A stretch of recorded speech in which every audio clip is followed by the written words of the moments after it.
Alice the Whaler is an Alice Comedies film from 1927, directed by Walt Disney with Lois Hardwick as Alice. To be honest, Alice is barely in this, and I don't think we got any close ups of her either. We had mostly scenes of her on the deck of the ship, dancing with other animals, which was absolutely fine, but mostly, we usually have at least some close ups of Alice so we can see in slightly more detail the live action and animation blend.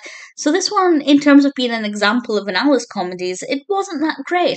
But as an animation, it was okay. It basically revolves around, it's on board a ship, of course, and it revolves around the chef, who is a cat, who kind of looks like Julius, but Julius is also in it, so it's definitely not Julius, who demands that his assistant, this little mouse, goes and gets more eggs.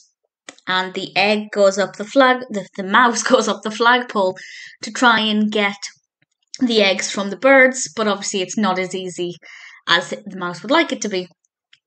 And to be honest, that's basically it. We then get something else happening towards the end that makes it a little bit more engaging, but honestly, it's not the most fascinating. And in terms of the animation itself is good. I like the design of the characters, I like the design of the chef and the little mouse and the birdies. That was all very good. But the thing that makes Alice comedies unique is the blend of live action and animation, certainly for the time. And this one really didn't utilise that at all. I'm trying to think, did we get a close up of Alice? We might have done. I can't say for absolute certain that we didn't.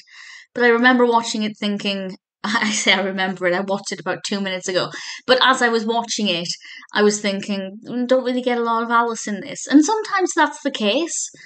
But I feel like because this is, I think, the penultimate one that I have to watch. I'm kind of hoping I go out on a high. I think there's just one more I have to watch based on what's currently available. There are quite a few that are lost, that are missing.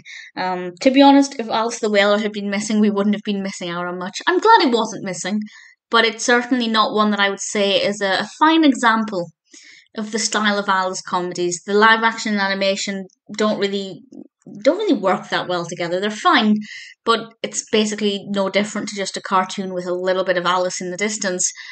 And the narrative itself is okay, but it doesn't really sustain itself for the full 6 minutes.